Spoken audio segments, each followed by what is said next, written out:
They ignored me at the family reunion until I pulled up in my father's inheritance. For years, I was the shadow at those gatherings, overlooked and dismissed as if I didn't belong. But my father had left me something no one expected, something that would silence every smirk and every whisper.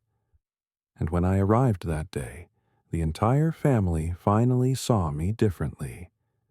To understand how it all began, we need to go back to the moment I almost didn't show up. The message popped up in the family group chat late on a Tuesday evening. My phone buzzed 3 times in a row, lighting up with pictures of cousins I barely spoke to, plans for the reunion flying back and forth, and inside jokes I was never part of. One cousin bragged about the catering he'd arranged. Another joked about how the reunion wouldn't be complete without Aunt Linda's potato salad. Someone else was setting up a slideshow of family highlights from the past year vacations in Europe, new houses, engagements, babies. The screen filled with excitement and emojis. And me. My name never came up. No one asked if I'd be there. No one asked if I wanted to bring something or if I could contribute.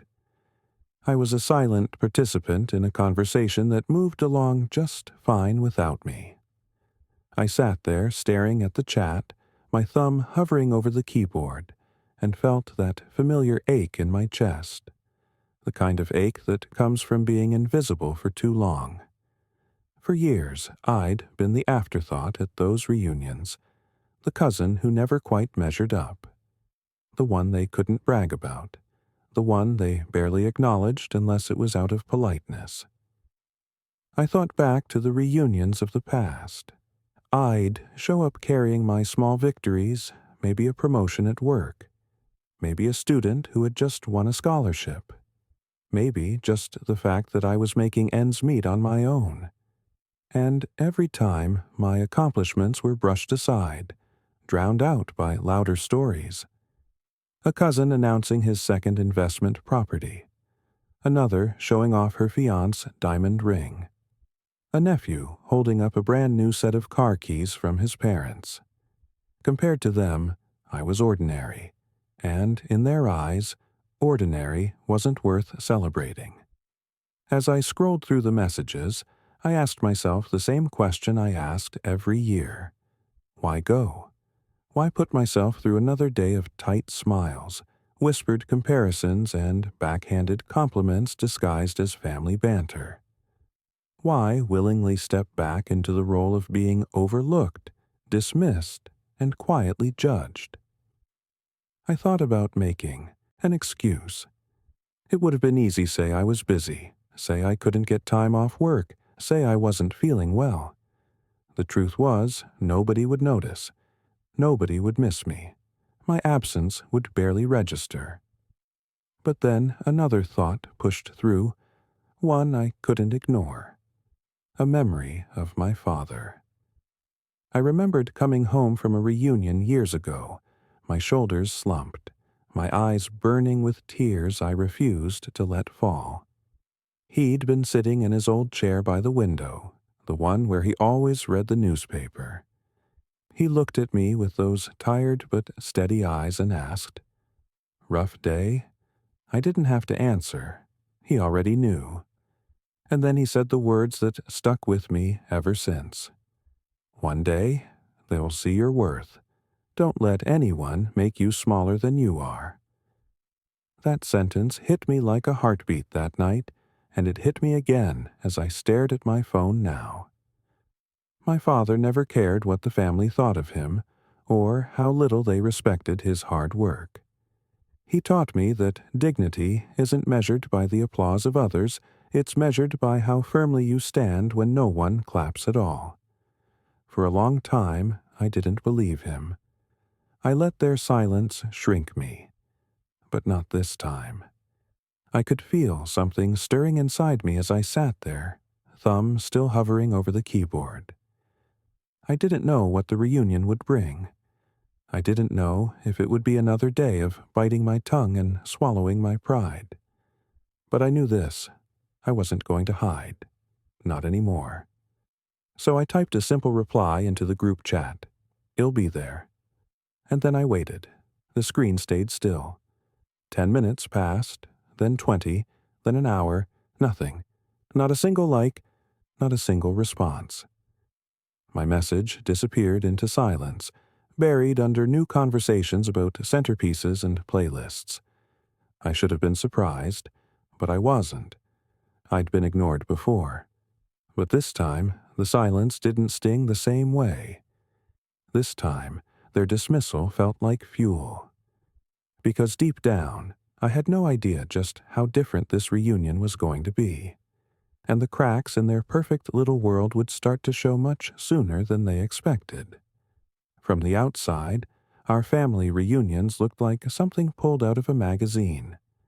Bright decorations, the smell of roasted meat and spices hanging thick in the air, children running in circles with sticky hands, elders smiling for pictures that would be posted online later. To a stranger, it looked like a gathering filled with love, pride, and unity. But when you sat where I always sat in the edges, quiet, almost blending into the background, you realized that appearances were deceiving. It wasn't love that filled the room. It was judgment. I used to tell myself I was imagining it, that maybe I was too sensitive, too eager for approval. But year after year, the pattern repeated itself. Everyone else seemed to have something to show off, something that earned them applause. They had shiny rings, job promotions, brand new cars, picture-perfect marriages. And me? I had a classroom full of students and a modest life. It wasn't glamorous, but it was meaningful to me. Unfortunately, in my family world, meaning didn't count unless it came wrapped in wealth. I remember one reunion more vividly than the rest. It was held in a rented banquet hall, the kind with chandeliers that glowed just bright enough to make everything look fancier than it really was. The tables were covered in white cloth, centerpieces with fake roses lined down the middle, and the air buzzed with chatter. One cousin stood to make an announcement about her engagement, flashing her diamond ring under the light.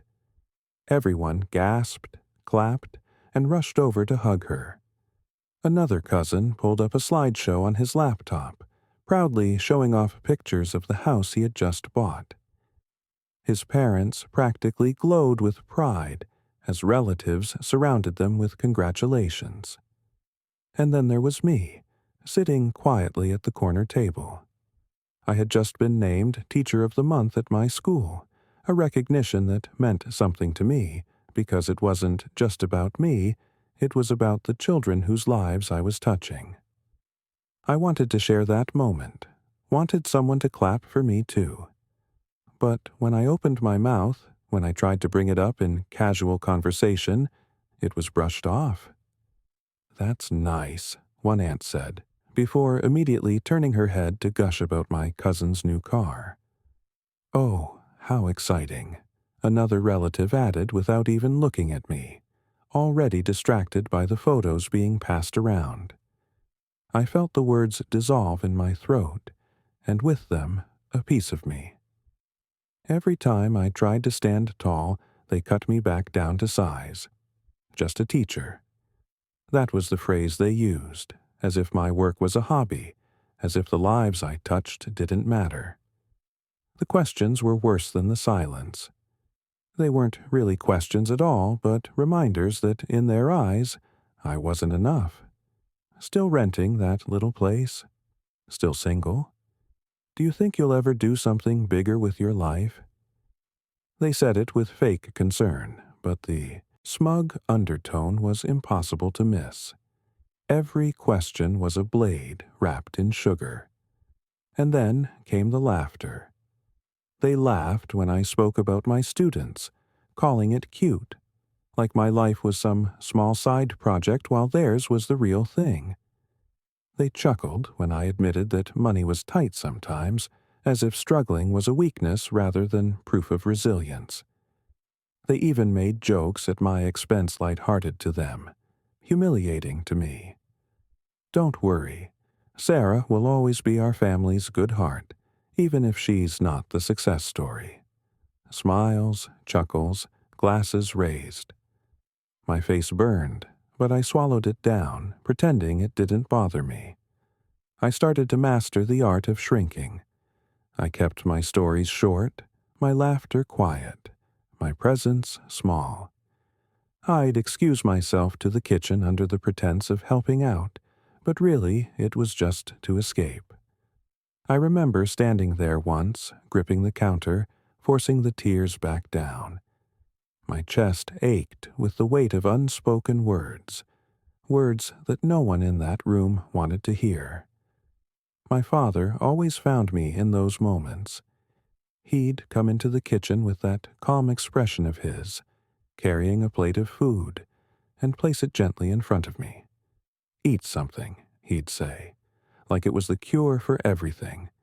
But then his voice would soften, and he'd lean closer. "They don't see you, but I do. One day, Sarah, they'll know your worth." I clung to those words like a lifeline, but still, the pain of invisibility stayed with me. It wasn't just being ignored, it was being erased. My place in that family felt conditional, as if love and respect had to be earned through status or wealth, and since I had neither, I was treated as though I had failed. What they never understood was that being invisible didn't break me, it reshaped me. Every slight, every dismissal, every laugh at my expense was quietly building something inside me. A strength I didn't recognize at the time. A strength that was waiting for the right moment to show itself. And that moment began to form when my father's health started to decline. That was when the games, the judgment, and the shallow masks of family pride gave way to something darker. Because when he got sick, I learned just how deep their indifference ran. When my father's health began to fail, it was like a slow unraveling of the only anchor I'd ever had in this world. He had always been strong, stubbornly strong. The kind of man who believed that no ache or pain could stop him from showing up to work every single day. He worked through colds, he brushed off injuries, he treated life's hardships like minor inconveniences that could be fixed with a hot meal and a few hours of sleep. But this time, I knew it was different. His cough was deeper. His skin grew pale, his frame thinner. The man who once carried me on his shoulders now leaned on me just to walk from the living room to the kitchen. The hospital became our second home. Those waiting rooms were etched into my memory, the buzz of fluorescent lights overhead, the faint scent of disinfectant clinging to the air, the monotonous shuffle of nurses' shoes on linoleum floors. Plastic chairs lined the walls, hard and unforgiving, their arms sticky from years of wear. There were old magazines on the tables, their corners curling, their stories already forgotten. That was the backdrop of our lives for months. And in those waiting rooms, time felt different. Minutes stretched into hours, hours collapsed into days. My life became a cycle of coffee cups, test results, whispered prayers, and the sound of my father's breathing beside me. He never complained, even when the pain made his face tighten, even when the treatments drained him to the point where he could barely lift his head. He never let a word of bitterness slip. That was who he was. Strong, quiet, steadfast. I, on the other hand, carried my fear like a weight strapped to my chest. I smiled for him. I made jokes, tried to keep the mood light, pretended I wasn't breaking inside. But every night, when I went home alone, the silence of my apartment pressed against me until I couldn't hold the tears back any longer. The family knew he was sick, of course.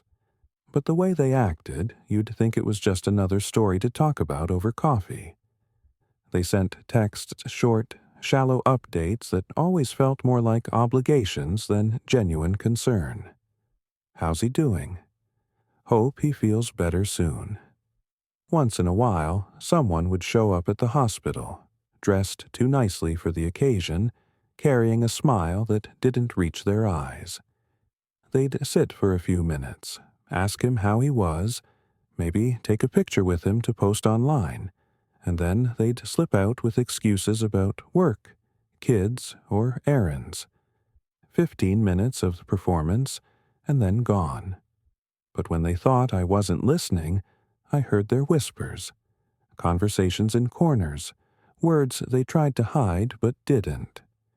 You know, he never really made much. I doubt there's anything to split when he's gone. Maybe there's that piece of land, but it's probably not worth anything.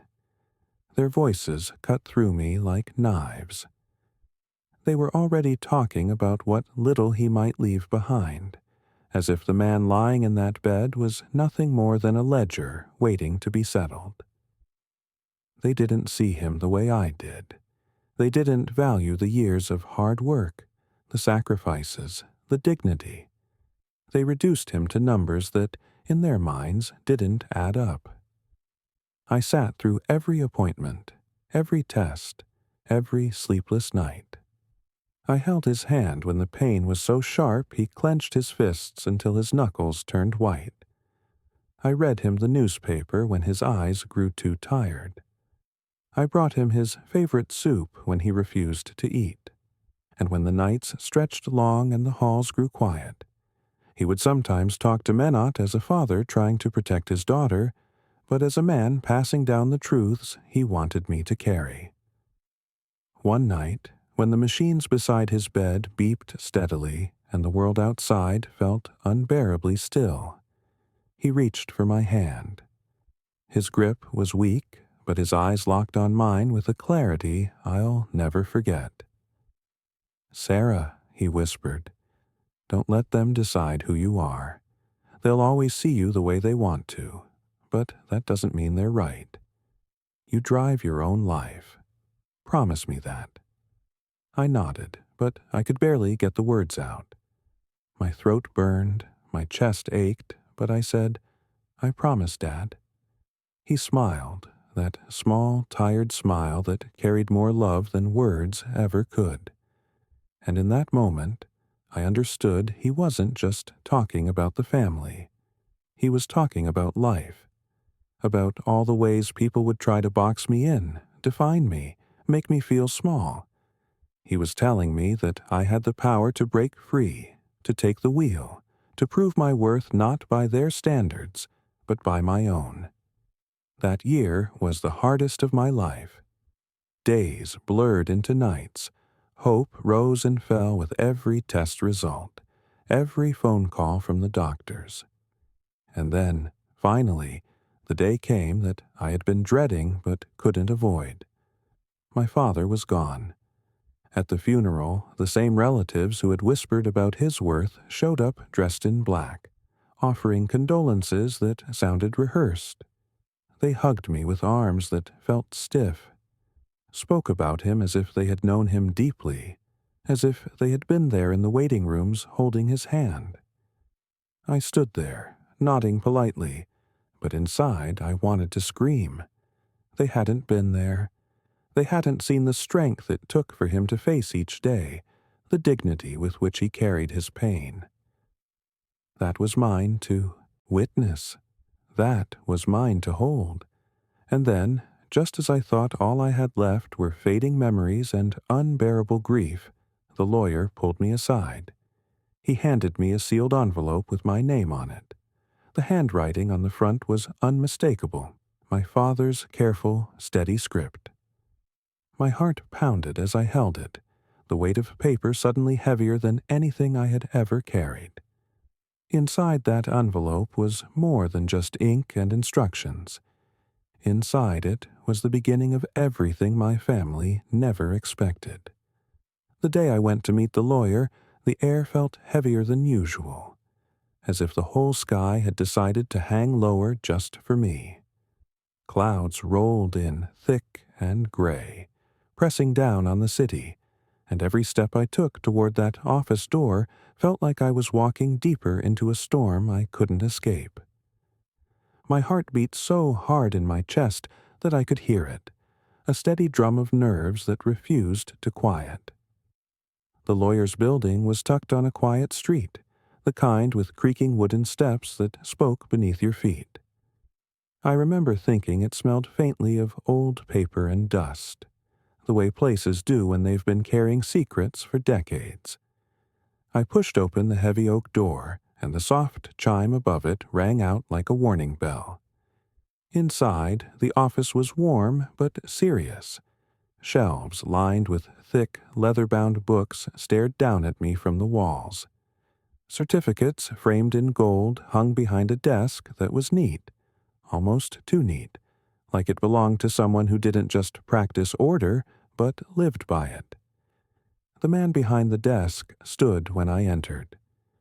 He was older, with hair more silver than gray, glasses perched low on his nose, and eyes that held the weight of someone who'd seen thousands of families torn apart and put back together by words written on paper.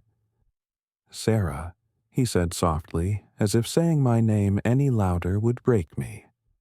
"I'm sorry for your loss. Your father was a good man." Hearing that cracked something in me. I nodded, but my throat closed up too tightly to answer.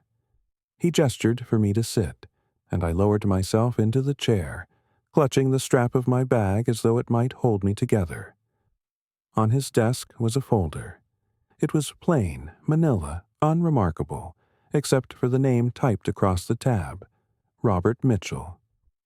My father. My stomach twisted.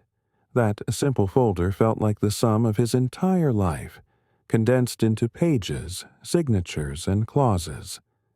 How could a man like him, a man who had lived and breathed and worked and laughed, be reduced to a stack of documents in a lawyer's office? The lawyer cleared his throat and slid the folder toward me. "Your father left some things specifically for you," he said. He opened the folder and pulled out an envelope. "This," he added, pushing it gently across the polished wood, "is for your eyes only." He made that very clear. I froze. My name was written across the front in ink that had faded just slightly, in handwriting I knew better than my own. My father's handwriting, steady, careful, deliberate. The same hand that had signed my report cards, written grocery lists, left me notes in my lunchbox. Seeing it there, sharp against the cream paper, made my chest ache. My hands trembled as I reached for it. For a moment, I couldn't bring myself to break the seal. It felt sacred, final. Opening it meant admitting he was gone, that the only way I'd ever hear his voice again was through words left behind. I pressed the envelope to my lips, closed my eyes, and whispered, "Okay, Dad, I'm ready." I slid my finger under the flap and pulled out a folded letter, along with a small bundle of keys. The paper was heavier than usual, thick and slightly yellow at the edges, as though he had chosen it with purpose. The first line shattered me. "Sarah, if you're reading this, then I'm no longer sitting across the table to say these words to you myself. But I need you to know this. You were never ordinary, no matter what anyone else made you believe." I pressed the page against my chest and sobbed quietly in that office, tears spilling before I could stop them. Every sentence felt like his hand on my shoulder, his voice in my ear, his presence wrapping around me. He wrote about how proud he was of me, how much he admired my strength, how he had seen the way I carried myself even when no one else noticed. Then the letter shifted. It wasn't just love, it was direction. He wrote about a storage unit, one I'd never heard of, tucked away in a part of town I rarely visited. He told me he had kept things there for years, things he wanted me to have when he was gone. He wrote about a piece of land, a property in his name that had been left untouched, unnoticed, almost forgotten. The way he described it was vague but intentional, as if he wanted me to discover its worth for myself. And then there were the keys. One was small, brass, and worn from use, with numbers etched into the tag attached to it. The storage unit. The other was larger, silver, heavier, the kind you'd expect for a door that hadn't been opened in a very long time. I turned them over in my palm, their weight far greater than their size. They weren't just keys. They were answers. They were possibilities. They were trust. The lawyer watched me quietly, giving me space. Finally, he said, "Your father didn't talk much about what he owned, but he was very clear about this. Everything goes directly to you. No one else." Those words hung in the air. Directly to me. No one else. It was as if he knew exactly what would happen if the rest of the family got involved. He knew the greed, the gossip, the way they'd pick apart his life like vultures circling a carcass. He wanted none of that. He wanted me to be the one to hold his legacy, to decide what it meant. I swallowed hard and nodded. My throat was tight, but I managed to whisper, "Thank you." When I left the office, the clouds outside had grown darker, but I barely noticed. I walked down the steps with the envelope clutched against my chest, the keys burning in my palm. Each step echoed with the sound of something changing, though I couldn't name it yet. I didn't know what awaited me in that storage unit. I didn't know what secrets the land held. All I knew was that my father had planned this, quietly, carefully, for years. He had left me more than just belongings. He had left me a path, and the first lock I opened wouldn't just reveal his past, it would set the stage for my entire future. The address written on the tag led me to the very edge of town, to a place I had driven past countless times without giving it a second thought. It was the kind of place people used when they wanted to tuck away the pieces of their lives they didn't have space for anymore. Old furniture, boxes of forgotten keepsakes, dusty appliances no one wanted to throw out. A row of squat metal doors stretched across cracked asphalt, each one exactly like the next. The sign out front was weather-worn and peeling, its faded letters barely clinging to the frame. If I hadn't been looking for it, I might have missed it completely. I pulled my car into the lot and cut the engine. For a long moment, I just sat there, gripping the key in my hand. The brass was worn smooth, as though it had been turned in a lock many times before. I wondered how many times my father had stood where I was standing now, key in hand, looking at that same row of doors. Why had he never told me about this place? What had he been hiding here all these years? The thought of stepping inside made my stomach knot. My breath came shallow, as though the air itself resisted letting me in on the secret. I finally forced myself out of the car, the gravel crunching beneath my shoes sounding louder than it should in the quiet of the lot. The number etched into the key tag guided me down the row. Each step felt heavier, as though the ground itself wanted me to turn back. When I reached the unit, I hesitated. The metal door was streaked with rust, the padlock dull and stiff with age. My hand shook as I slid the key into the lock. For a second, I just stood there, frozen. I was afraid not of what might be inside, but of what it would mean. Afraid that opening this door would change everything I thought I knew about my father, about myself, about the life we had lived together. But then I thought of his letter. "You were never ordinary." The words pushed me forward. I turned the key. The lock clicked. The door resisted at first, groaning as if protesting being opened after so many years. I gripped the handle with both hands and shoved it upward. The clang of the metal echoed down the lane, startling a flock of birds into the air. As the sunlight streamed into the dark space, I coughed as dust swirled up around me.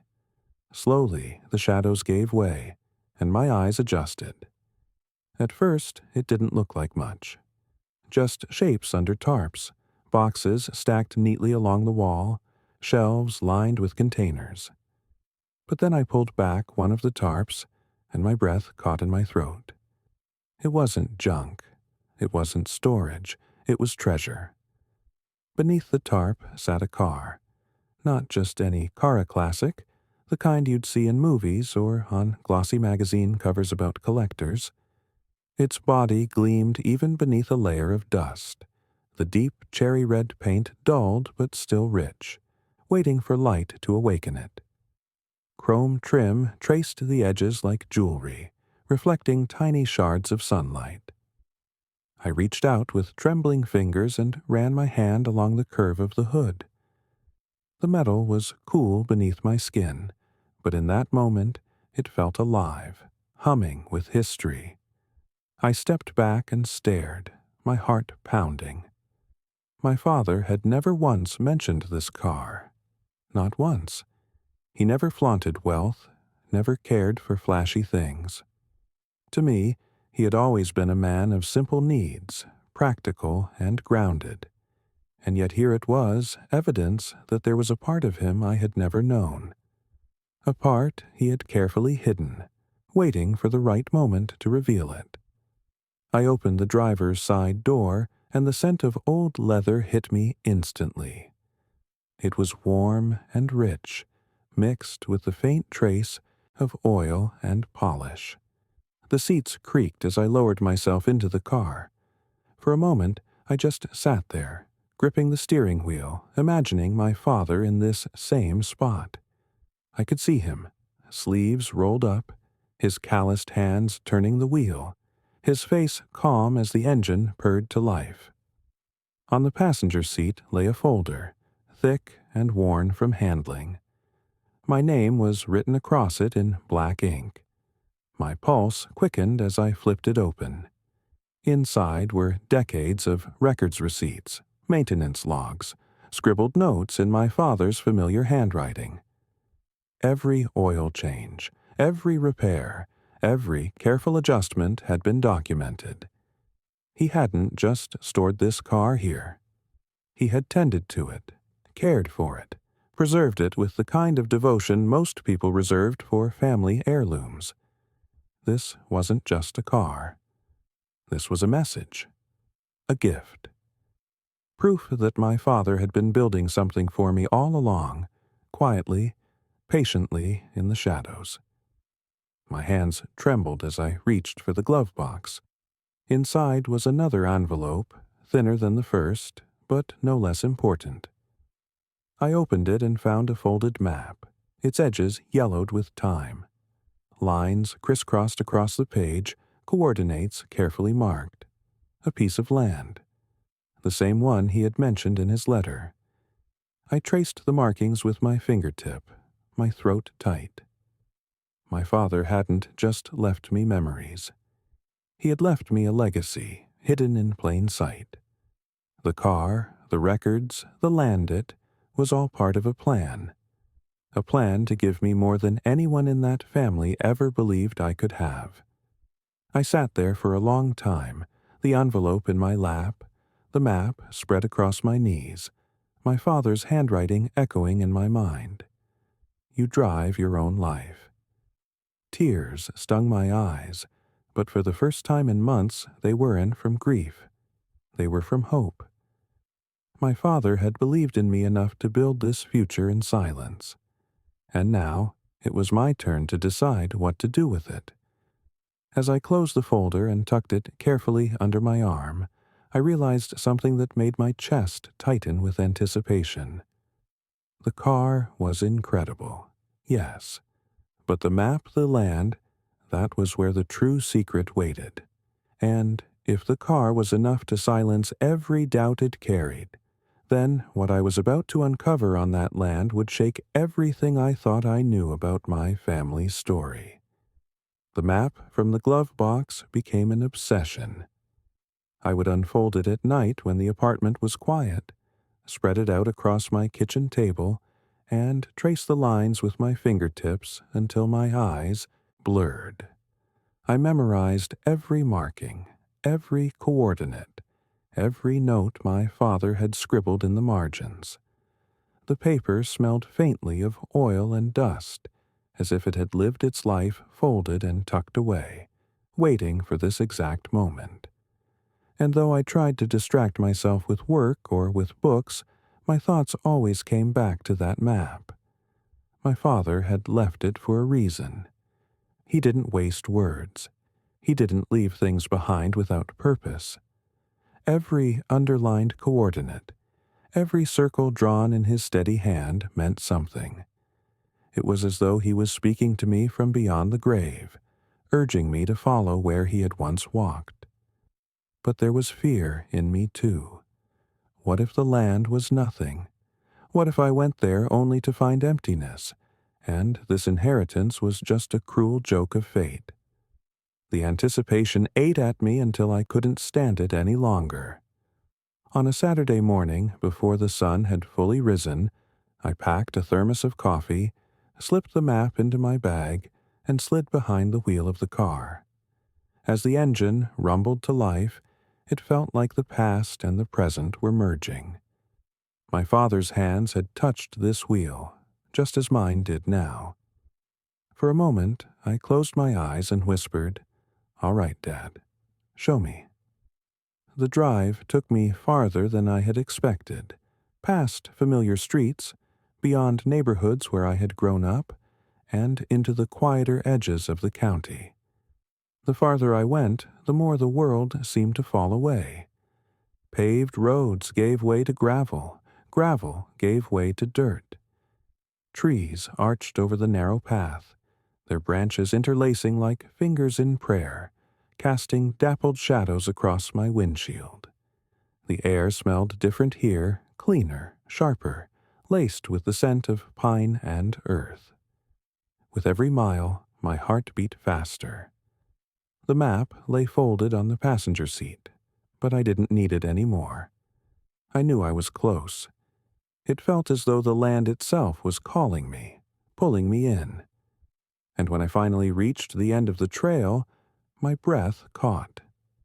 The clearing opened before me, wild and untouched. A stretch of land, wide and sprawling, grass swaying in the breeze like waves across an emerald ocean. Scattered oaks stood proud and solitary, their branches reaching toward the sky. And there, near the center of it all, stood a barn. Old, weathered, but unbroken.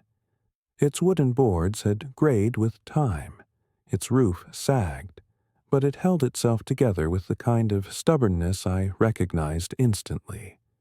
It reminded me of my father. I stepped out of the car, my shoes sinking into soft earth, and let the silence wash over me. It wasn't the suffocating silence of a hospital waiting room. It wasn't the lonely silence of my apartment. This was a living silence, filled with the hum of insects, the rustle of grass, the low cry of a hawk circling high above. The air was thick with presence, as if the land itself was alive and aware of me. I walked slowly toward the barn, my hands brushing against tall stalks of grass, my breath shallow with wonder. My father had owned this. All these years, while my family dismissed him as nothing more than a maintenance man, he had been quietly keeping this piece of the world for me. He hadn't spoken of it, hadn't flaunted it, hadn't used it as a weapon of pride. He had kept it hidden, untouched, waiting until I was ready. The barn door was heavy, its hinges stiff with rust. I tugged, and it groaned, a deep sound that echoed through the emptiness before giving way. Inside, Sunlight spilled through cracks in the walls, casting golden beams across the dust. The air smelled of hay and wood, sharp and sweet all at once. There was little inside some rusted tools, a stack of lumber, an old workbench, but on that bench lay something that made my heart stop. Another envelope. My hands shook as I picked it up. My name was written across the front. I tore it open and unfolded the paper inside. My father's handwriting stared back at me, steady and unyielding. "Sarah, this land is yours. I wanted you to have something that no one else could claim, something untouched, something that belongs only to you." I never told anyone about it because I knew what they would do. They would divide it, sell it, squander it. But I kept it safe for you. One day you'll know what to do with it. Trust yourself. You are stronger than you realize. I sank onto the workbench, the letter trembling in my hands.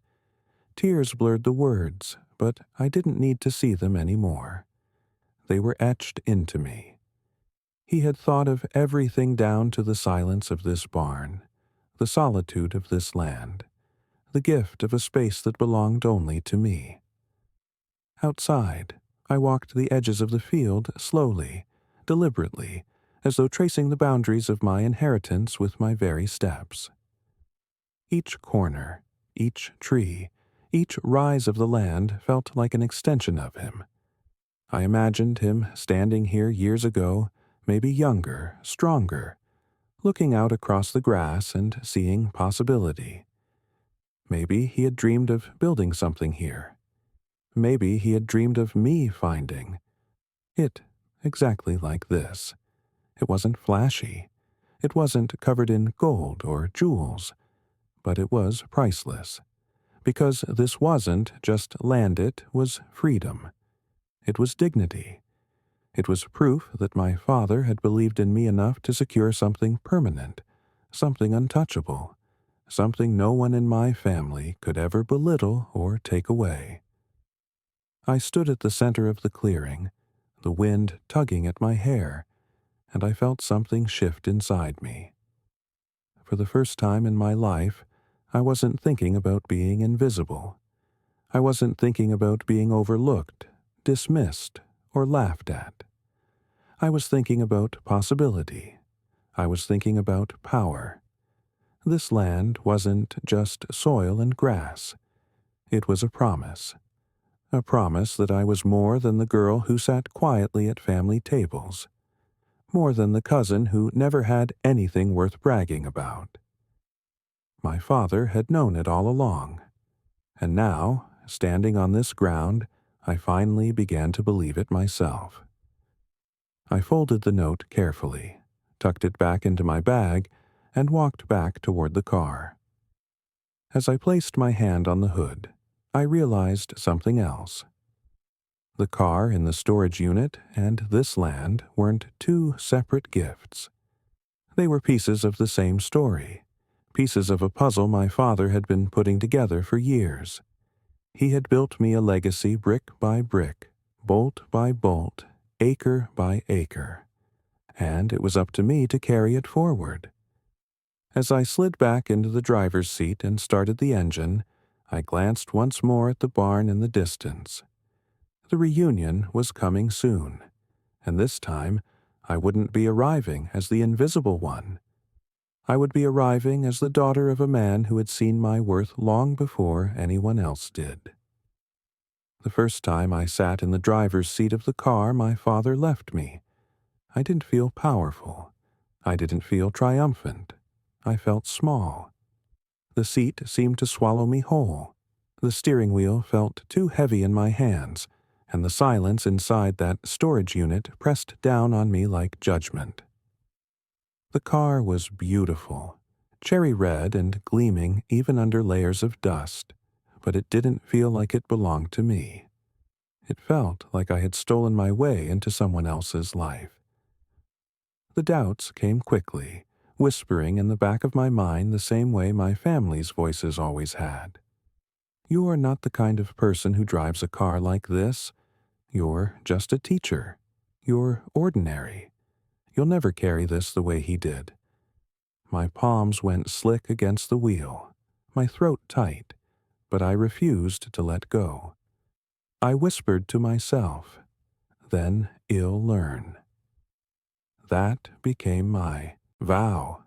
If I wasn't ready for the inheritance my father left me, then I would make myself ready. I would earn the right to sit behind that wheel not because my family needed proof, but because my father deserved it. He believed in me when no one else did, and I wasn't going to let that belief die. So I started showing up. After work, when the school day drained every ounce of energy from me, I didn't go home. I drove straight to the storage unit. The metal door groaned every time I rolled it upward, like it was waking from sleep, and inside, under the single glow of a hanging bulb, I worked. I wasn't a mechanic. I didn't know much about engines, wiring, or carburetors, but I had something my father had given me without even knowing patience. I devoured manuals, replayed tutorials until I knew them by heart, and scribbled my own notes in margins. When I got stuck, I swallowed my pride and asked for help. There was an old mechanic in town, Mr. Jennings, who had known my father years ago. His shop smelled of grease and iron, his hands stained black from decades of labor. When I mentioned my father's name, his eyes softened. "Robert Mitchell," he said. "That man had hands steady as stone, patient as they come." I told him about the car, about how lost I felt. He chuckled and said, "If he left it to you, then he knew you'd figure it out. He wouldn't have given you something you couldn't handle." Those words carried me through the nights. I scraped my knuckles on bolts, stained my clothes with oil, cursed when parts refused to cooperate. The first time I tried to start the engine, it sputtered, coughed, and died. My heart sank, but I stayed. I stayed because I could almost see my father standing in the corner, arms crossed, smiling that quiet smile of his that said, "Don't quit." So I tried again. Every small victory felt enormous. The night the headlights flickered on, I clapped like a child. The first time the belts turned smoothly, I cried. And when the engine finally roared to life, not a cough, not a gasp, but a steady, strong rumble that shook the walls, I laughed and sobbed at the same time. The car wasn't just alive. I was alive with it, but it wasn't just the car that was transforming. I was. Working on it taught me resilience. It taught me that progress isn't one giant leap, but 100 small steps, each one harder than the last. It taught me that failure isn't an ending, only a lesson. And slowly, in the quiet hum of that storage unit, I rebuilt more than a machine. I rebuilt myself. I carried that new strength into my life outside the garage.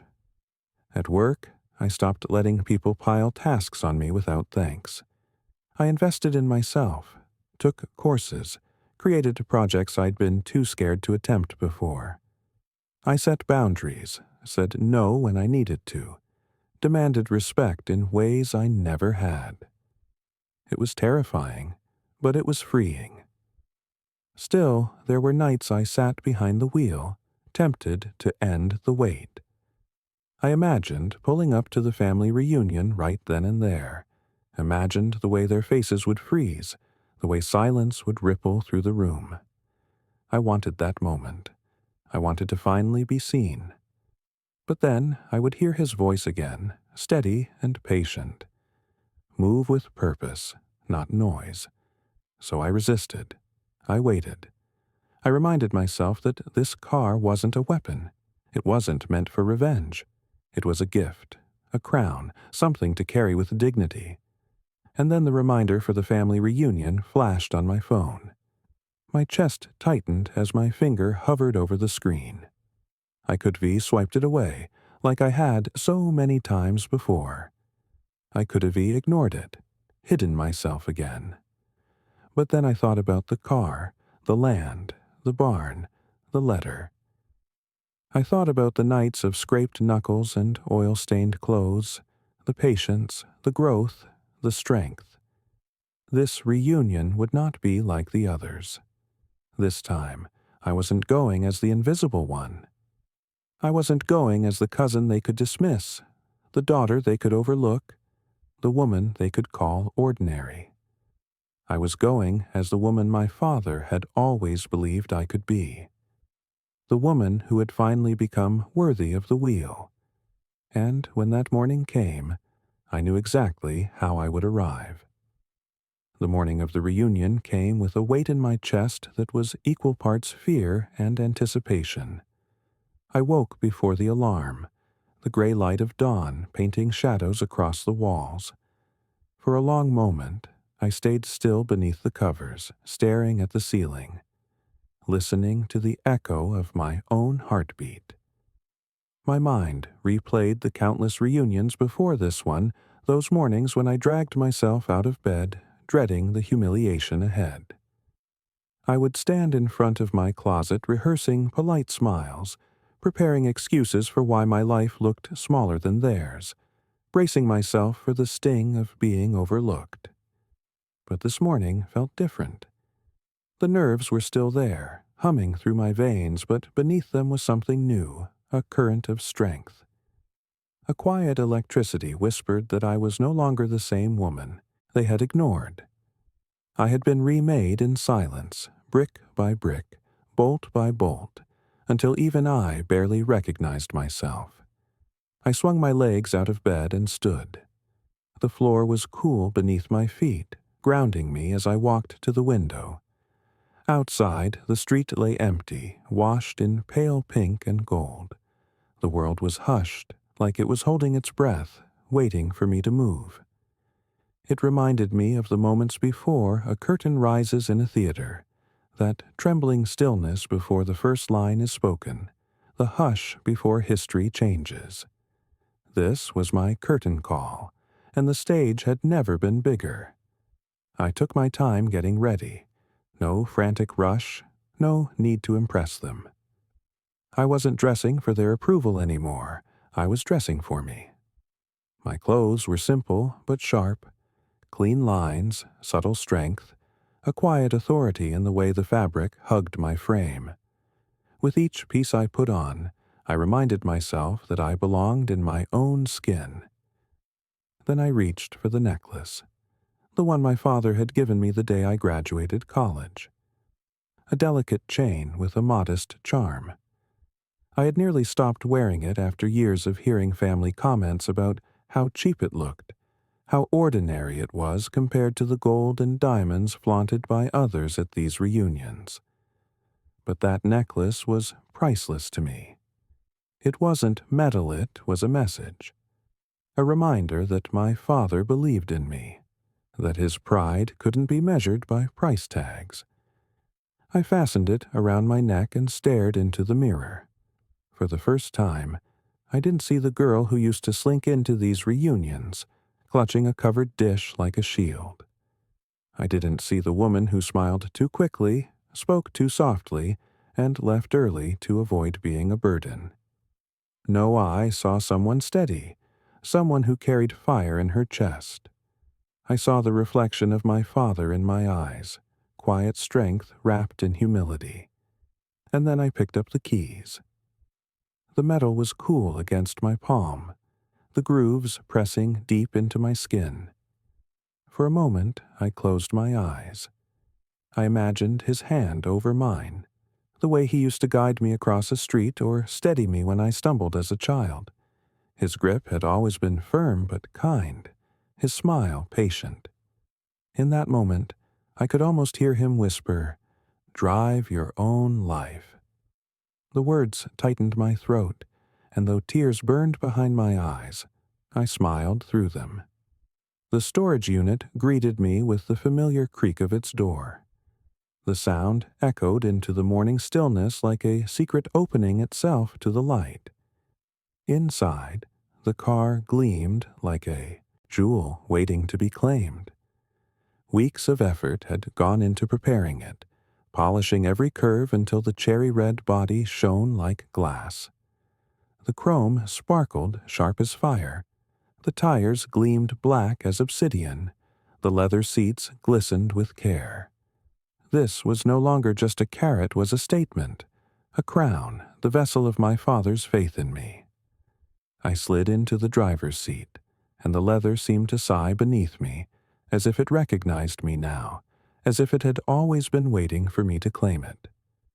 I turned the key, and the engine roared to life, deep, steady, powerful. The sound vibrated through my chest and rattled in my bones, as though the car itself was alive, breathing alongside me. My hands gripped the wheel, and I whispered into the air, "We're ready, Dad." The words hung there like a vow. The drive that followed was nothing short of transformative. Every mile I covered peeled away another layer of doubt, another scar from years of dismissal. I watched people on sidewalks turn their heads as I passed, their faces lighting up at the sight of the car. Strangers pointed, smiled, lifted their hands in appreciation. And for once, I didn't shrink away from their eyes. I welcomed them. I let them see me. I let them witness the woman I had become. But as the road curved closer to the reunion hall, the ghosts of the past crept in. I remembered walking into these gatherings with my head down, catching the whispers of cousins just loud enough for me to hear. "She's still just a teacher. Poor thing. She's never going to get ahead." I remembered the pitying smiles, the dismissive pats on the shoulder, the way they looked at me like I was fragile glass. My stomach clenched with the ache of those old wounds. But then I pressed harder on the gas. The engine's growl rose, steady and strong, and I let it remind me I wasn't her anymore. I wasn't the invisible cousin. I wasn't the overlooked daughter. I wasn't the ordinary one. And then the reunion hall came into view. Cars lined the lot, the air alive with the smell of barbecue and the sound of laughter. Children darted across the grass. Aunts bustled with trays of food. Cousins gathered in clusters bragging about jobs, homes, and vacations. It was the same picture I had seen 100 times, and yet, as I approached, it transformed into something else entirely. Because this time, I wasn't arriving quietly. I wasn't blending in. I slowed as I turned into the lot. Heads lifted. Conversations faltered. Forks froze halfway to mouths. The cherry-red car caught the sunlight and gleamed so brightly it seemed to demand their attention. One by one, I felt their eyes snap toward me, shock rippling through the crowd like a wave. I eased the car forward, deliberate, controlled. The engine purred like a lion claiming its territory. People shaded their eyes, whispering to each other, stunned into silence. For once, they weren't laughing. For once, they weren't dismissing. I pulled into the very front, a spot no one dared to take but everyone could see. Gravel crunched beneath the tires, sharp and commanding in the sudden hush. I cut the engine, and silence rushed in to fill the space where the growl had been. All I could hear was the ringing in my ears, the hum of cicadas in the trees, and the weight of their stares pressing against me. I opened the door slowly. My foot touched the gravel. My shoulders straightened, and I stepped out into the sunlight. The polished hood of the car caught the light and threw it across me, forcing every pair of eyes to see me for the first time. The keys dangled from my hand, glinting like silver fire. I didn't speak. I didn't need to. The silence said it all. And in that silence, I felt the shift. The invisible girl they had always overlooked was gone. In her place stood a woman carrying her father's legacy like armor, a woman who no longer needed their approval to know her worth. But I also knew the real shock was still to come. Because if pulling up had silenced them, what waited inside would break them. The drive to the reunion felt like no other drive I had ever taken. Every mile carried me closer to the moment that had haunted my imagination for years. The moment they would finally see me. My hands rested firmly on the wheel, the cherry-red hood stretching out before me like a crown, gleaming under the morning sun. The engine purred beneath me, smooth and steady, like the heartbeat of something alive. With every turn of the road, I felt my father with me, as if he sat in the passenger seat, silent but proud, his presence filling the car more than any words could. The closer I got, the heavier the air seemed to grow. Memories of every past reunion pressed against me like ghosts. Pulling into the parking lot with some modest second-hand car, parking as far back as possible, hoping no one would notice when I arrived late. Sitting at the edge of the table, my presence tolerated, but never truly welcomed. I had been the cousin who brought a casserole and nothing else. The cousin whose achievements were never mentioned in the speeches. The cousin whose name was forgotten when the slideshow of family highlights played. Every one of those humiliations flickered in my memory, but instead of weakening me, they only hardened my resolve. When I finally turned down the gravel road that led to the reunion hall, I could already hear the sounds drifting on the air children laughing, aunts calling for help with trays of food, uncles booming with laughter over old stories. The smell of grilled meat and sweet desserts lingered in the breeze. It was the same as it had always been, but this time everything was different, because this time I wasn't arriving as the girl they dismissed. I was arriving in my father's inheritance. The lot came into view, rows of ordinary car sedans, old SUVs, trucks with dented sides, vehicles so familiar they felt like part of the family themselves. And then there was me. As my car rolled forward, the sunlight broke across the hood, setting the paint ablaze in fiery red. Chrome gleamed like polished silver, the reflection of the sky dancing across the windshield. I slowed deliberately, letting the low rumble of the engine roll across the lot like thunder. The reaction was instant. Heads turned. Conversations stumbled into silence. Cousins froze mid-step, plates paused in mid-air, uncles squinted toward the sound of the approaching roar. It was as though the air itself shifted, heavy with disbelief. People shaded their eyes to get a better look, their mouths falling open as the car glided past them, commanding attention without a single word. I eased the car forward, not rushing. For once, I wanted every second of this moment to stretch long, to etch itself into their memories. This wasn't just me arriving. This was me announcing, without words, that I was no longer invisible. I pulled to a stop in the most visible spot, right by the entrance. Not tucked away in the back, not hidden behind someone else's shadow. Right in the front, where everyone could see. The gravel crunched beneath my tires as I settled the car into place, and then I cut the engine. The sudden silence that followed was louder than any sound could have been. For a moment, I sat there with my hands still on the wheel, breathing in the weight of it. The car had carried me here, but more than that, my father had carried me here through every doubt, every belittling comment, every dismissal. He had given me the tools, the legacy, the strength. And now it was time to step into it. I opened the door slowly, deliberately, letting it creak wide as the sunlight spilled across me. My heels touched the gravel, each step crunching like the beat of a drum. The keys dangled loosely from my hand, their metallic jingle cutting through the silence like a bell of truth. I didn't need to rush. I didn't need to speak. The car and the keys said everything I never could. Their faces were priceless.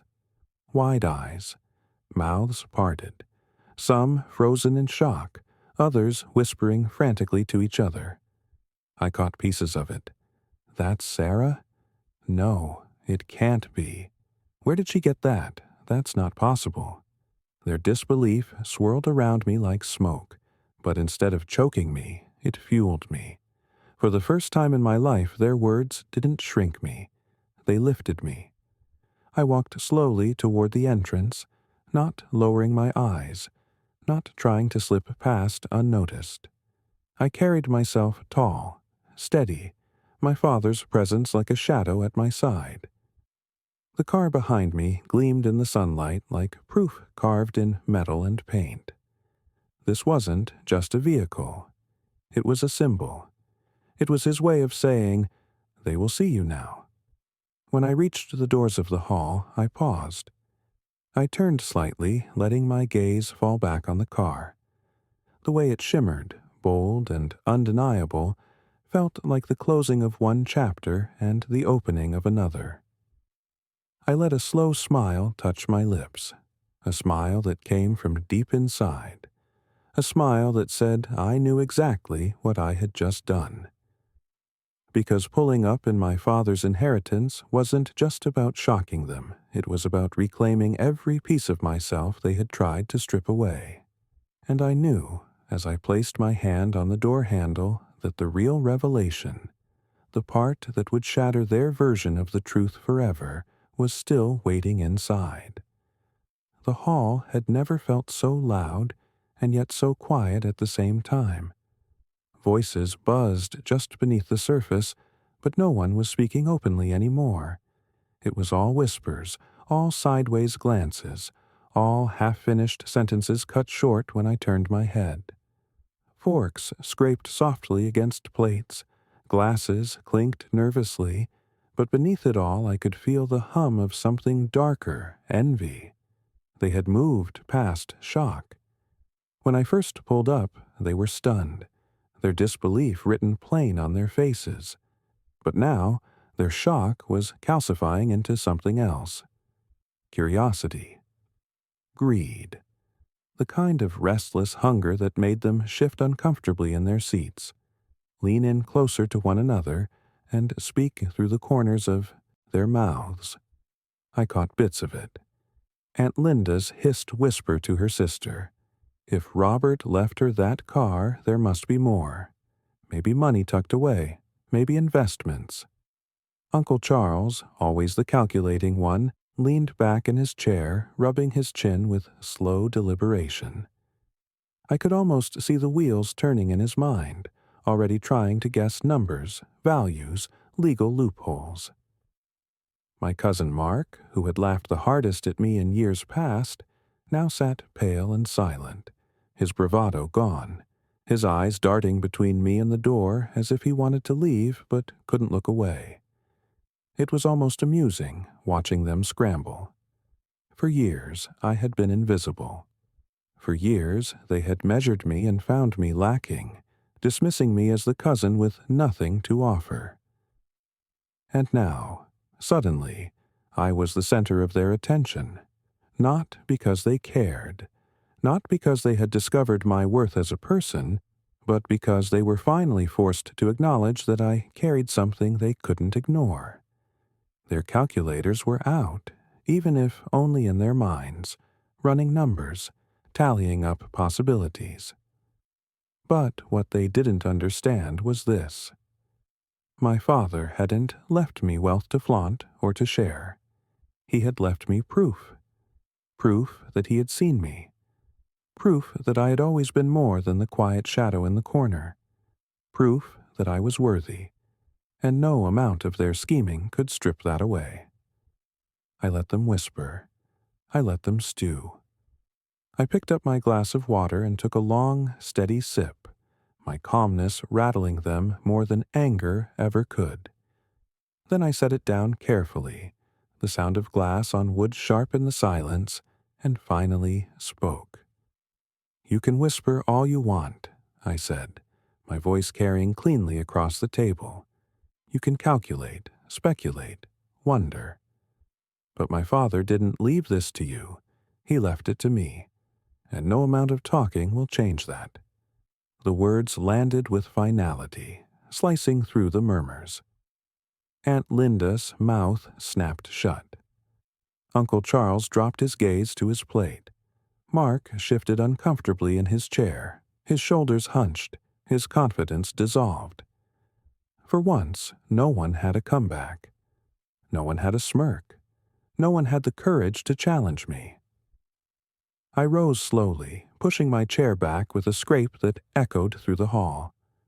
The sound was loud in the hush, like a line being drawn. Every eye followed me as I stood, but no one dared to speak. I slipped my father's letter back into my bag, let the keys dangle from my hand, and started toward the door. My footsteps were unhurried, steady, each one louder than the whispers had been. When I reached the doorway, I paused. I didn't turn back fully, but I let my eyes sweep across the room one last time. Their faces told me everything: the envy, the disbelief, the calculations still running wild behind their eyes. They had ignored me for years, but they couldn't ignore me now. Not after this. Not after what they had seen. Outside, the car waited in the sunlight, bold and undeniable. I slid into the seat, the leather warm and familiar, and turned the key. The engine roared to life, its growl spilling into the air like a final declaration. I knew they heard it from inside, and I knew it would echo in their ears long after I was gone. I didn't look back as I pulled away. Gravel crunched beneath the tires, the sunlight glinted off the hood, and the whispers behind me faded into nothing. They could calculate all they wanted. They could speculate, envy, and scheme until the next reunion. But none of it mattered, because that day, for the first time, they were forced to see me. They ignored me for years. They dismissed me, belittled me, treated me as if I were invisible. But the day I pulled up in my father's inheritance, everything changed.